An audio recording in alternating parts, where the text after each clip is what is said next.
اس لیے طلباء جو دعا مانگتے ہیں وہ قبول ہوتی ہے. ہم نے اس کا تجربہ کیا ہے.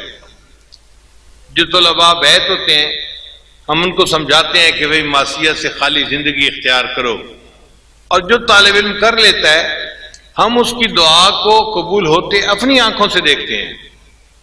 چنانچہ جب بھی ہمیں کوئی مہم پڑتی ہے ہمیشہ ہم طالب علم کو بلا کر دعا کے لیے کہتے ہیں اللہ کی شان دیکھیں، ان طلباء کی دعائیں اللہ کے ہاں اس طرح قبول ہوتی ہیں جس طرح اولیاء کی دعائیں اللہ کے ہاں قبول ہوتی ہیں. ہمارے سلسلے کے ایک بزرگ تھے خواجہ باقی باللہ رحمۃ اللہ علیہ. ایک مرتبہ ان کے اوپر قبض کی کیفیت طاری ہو گئی.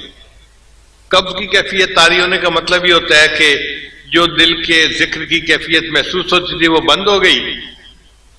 ایسے لگتا تھا کہ جیسے میں خالی ہو گیا ہوں. تو اس قبض کی کیفیت میں اہل اللہ کی طبیعت کے اوپر بہت بوجھ ہوتا ہے. بڑی دعائیں مانگی. ایک رات بہت روئے اور اللہ سے دعا مانگی کہ اے اللہ اس قبض کی کیفیت کو ختم کر دے اور اس کی جگہ بست کی کیفیت عطا فرما دے. پھر تہجد کے بعد تھوڑی دیر کے لیے لیٹے تو ان کو خواب میں بتایا گیا کہ تمہارے محلے کی مسجد میں جو طلباء قرآن مجید پڑھنے کے لیے آتے ہیں نا چھوٹے چھوٹے، آپ جائیں اور ان سے دعا کروائیں. ان کی دعا کی برکت سے آپ کے قبض کو ختم کر دیا جائے گا. اب خواجہ باقی باللہ رحمۃ اللہ فجر کے بعد مسجد میں گئے تو وہاں پر چھوٹے طلباء نے دیکھا تو وہ کھڑے ہو گئے سارے. حضرت کے ہاتھ چومنے لگے. اتنے بڑے ولی آ گئے، اتنے بڑے شیخ آ گئے، اور حضرت ان کو کہہ رہے ہیں کہ آپ لوگ مجھے اللہ کا ولی سمجھ کے میرا اتنا اکرام کر رہے ہیں، حالانکہ مجھے حکم ہوا ہے کہ میں آپ لوگوں سے دعا کرواؤں تاکہ اللہ میرے قبض ٹھیک کر دے.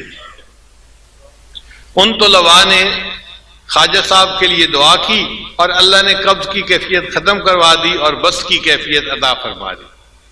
اس لیے یہ جو چھوٹے چھوٹے طلباء ہیں، یہ مدرسے کی طالبات ہیں، ان کے بارے میں یہی سمجھیں کہ یہ معصوم بچے اور بچیاں ایسے ہیں جن کے منہ سے دعا نکلے گی اور اللہ کے ہاں سیدھی جا کر قبول ہو جائے گی. وہ مدرسے کی طالبات جو علم پڑھنے کے لیے اپنے گھروں سے آتی ہیں یہ اللہ کی مقبول بنیاں ہیں. ان کو خوشی محسوس کرنی چاہیے. ہمیں اللہ نے اپنے دین کے لیے چن لیا ہے. ہمارے لیے مچھلیاں استغفار کرتی ہیں، چیونٹیاں استغفار کرتی ہیں، ہوا کے اندر پرندے استغفار کرتے ہیں. نبی اسلام نے ارشاد فرمایا من کان فی طلب العلم کانت الجنت فی طلبہ.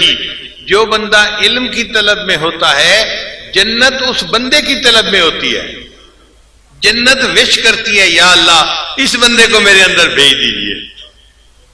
دیکھیں یہ طالبات سمجھتی ہیں پتہ نہیں ہم جنت میں جائیں گی یا نہیں جائیں گی، اور حال یہ ہے کہ جنت اللہ سے دعا کرتی ہے اے اللہ فلاں بندی جو حدیث کی کتاب لے کر جاتی ہے مدرسے میں اور روزانہ پڑھتی ہے، اے اللہ اس کو میرے اندر جلدی بھیج دیجیے.